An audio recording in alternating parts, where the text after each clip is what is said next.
Everyone, welcome to my channel cool teaching classes. जैसे कि हम चैप्टर 3 स्टार्ट कर चुके हैं और उसके भी हम 3 टॉपिक कंप्लीट कर चुके हैं। आज है हमारा टॉपिक 4 जिसका नाम है extraction of metal. Extraction of metal का मतलब क्या है कि हम कैसे मेटल्स को प्राप्त करते हैं। ठीक है, तो हम कैसे प्राप्त करते हैं, 3 स्टेप्स इन्वॉल्व होते हैं उसके लिए। 3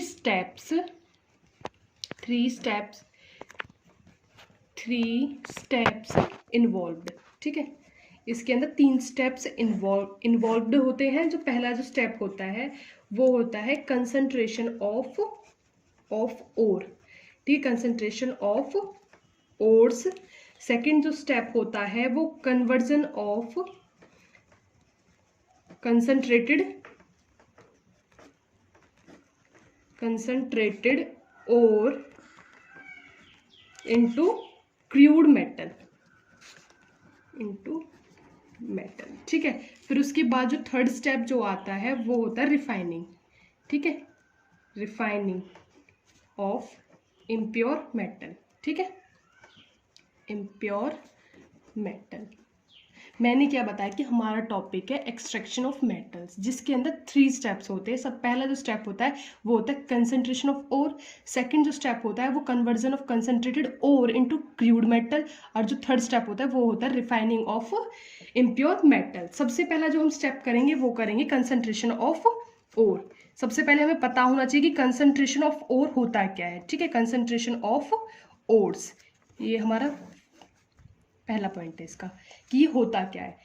कंसंट्रेशन ऑफ ओर का मतलब क्या होता है कि जो हमारा जो मेटल है वो हमें अर्थ क्रस्ट में पाया कैसे जाता है।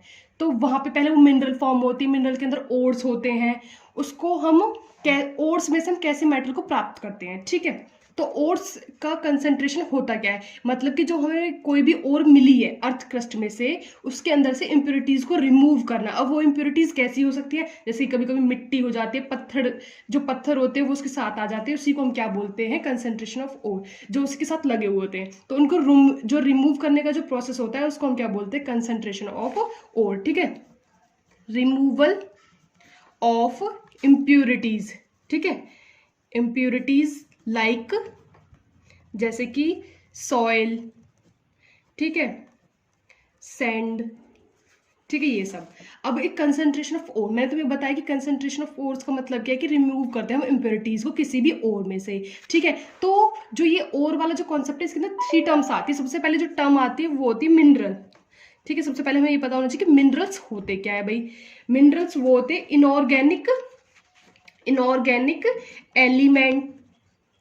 इनऑर्गेनिक एलिमेंट और compound which occur naturally in the earth crust, earth's crust। ठीक है, जो भी इनऑर्गेनिक एलिमेंट या फिर कंपाउंड जो हमें अर्थ क्रस्ट पर पाया जाता है उसको हम क्या बोलते हैं, मिनरल्स। ठीक है, इसका जो एग्जांपल मिनरल हम लगा लेते हैं कॉपर पायराइट। ठीक है, कॉपर पायराइट्स। ठीक है, एक मिनरल हो गया। ठीक है, फिर आती है ओर। पता होनी चाहिए कि अब हम और जब से और की बात करें कि भाई और है क्या। और क्या होता है कि the mineral from which a metal can be extracted profitably. ठीक है, वो मिनरल, ठीक है, mineral from which metal can be extracted. ठीक है, वो मिनरल जिसमें से मेटल एक्सट्रैक्टेड करा जा सके प्रॉफिटेबली एंड कन्वीनियंटली। ठीक है, आसानी से। वो मिनरल जिसमें से, मतलब कि वो खनिज पदार्थ जिनमें से हम आसानी से मेटल को प्राप्त कर सके उसको हम क्या बोलते हैं, ओर। ठीक है, और एक और टर्म आती है गैंग। ठीक है, गैंग्यू। ठीक है, ये भी पता होना चाहिए कि जो अनवांटेड जो इम्प्योरिटीज होती हैं किसी भी ओर के अंदर, unwanted impurities of sand present in ore, उसको हम क्या बोलते हैं, गैंग्यू। ठीक है, फिर उसके बाद जो हमारा जो हम क्या पढ़ रहे थे कि किसी भी मेटल के एक्सट्रैक्शन के लिए हमें 3 पॉइंट्स की जरूरत होती है। सबसे पहले कंसंट्रेशन ऑफ ओर, तो वो हमारा पहला पॉइंट था।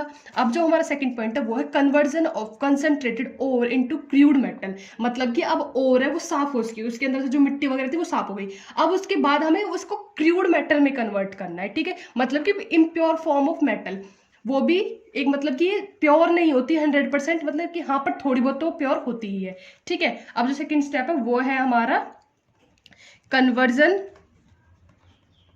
ठीक है, conversion of concentrated ore into crude metal, ठीक है। ये हमारा क्या है, सेकंड पॉइंट, ठीक है। इसमें क्या होता है कि अब हम मेटल्स जो हमारे हमें मिले हैं, और मिल गई, और भी हमारी क्या होती है कि जो हमारी ये और है ये दो फॉर्म में पाए जाते हैं।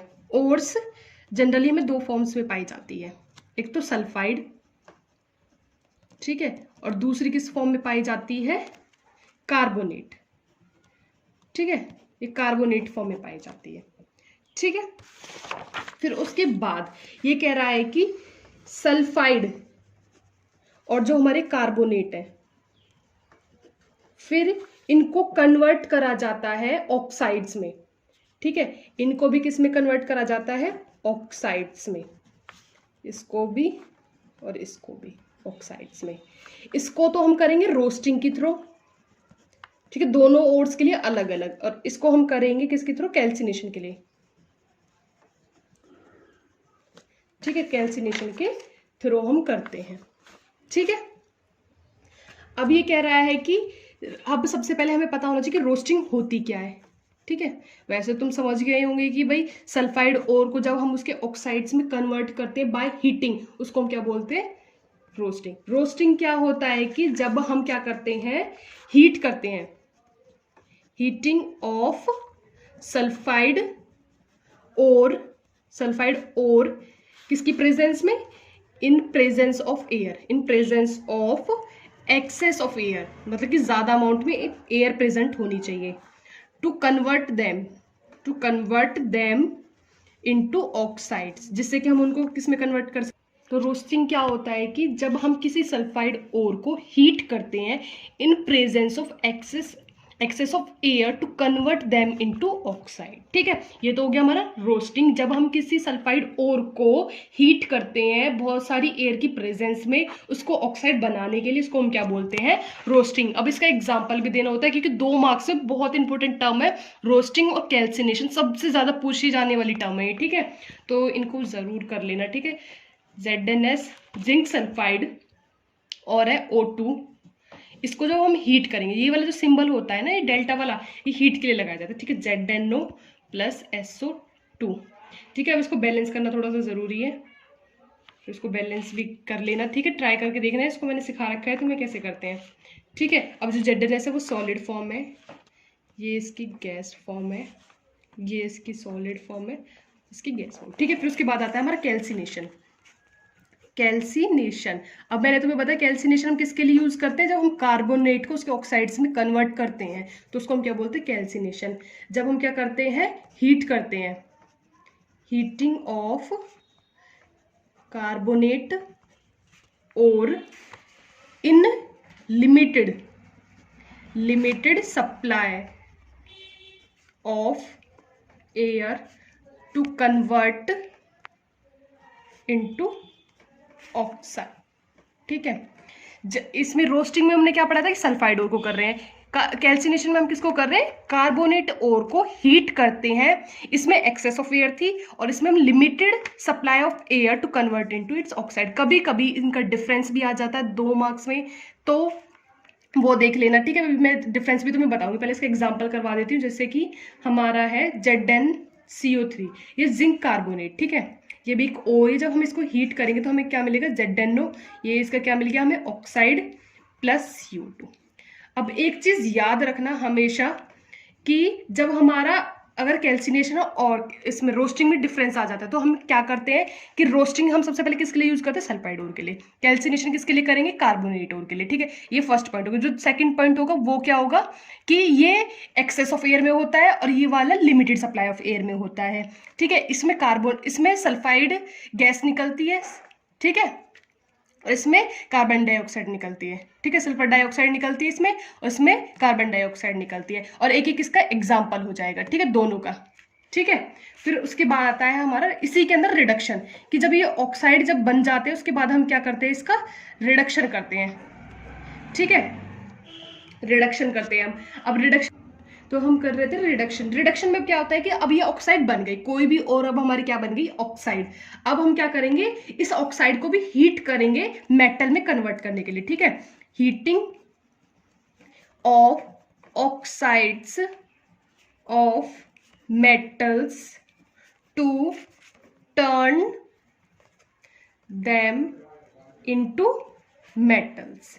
ठीक है, अब क्या करेंगे, अब हम इनको हीट करेंगे जिससे कि हमारे मेटल ऑक्साइड्स हैं वो मेटल में कन्वर्ट हो जाए। अब हमने रिएक्टिविटी सीरीज मैंने बता दी है सबको कि रिएक्टिविटी सीरीज होती क्या है, उसमें हाई रिएक्टिव, लेस रिएक्टिव और मिडल रिएक्टिव एलिमेंट्स भी मैं बता चुकी हूँ। अगर किसी ने नहीं देखा है तो प्लीज उस वीडियो को जाके देखें, और उसकी लिंक आपको डिस्क्रिप्शन बॉक्स में भी मिल जाएगी। ठीक है, तो सबसे पहले हमें पता होना चाहिए कि हाई जो, सबसे पहले हम लेस रिएक्टिव मेटल की बात करते हैं। ठीक है, लेस रिएक्टिव, उनको, उनकी ऑक्साइड्स को हम कैसे कन्वर्ट करते हैं। तो लेस रिएक्टिव में एग्जांपल हमारे क्या आता है, कॉपर, गोल्ड और मरकरी।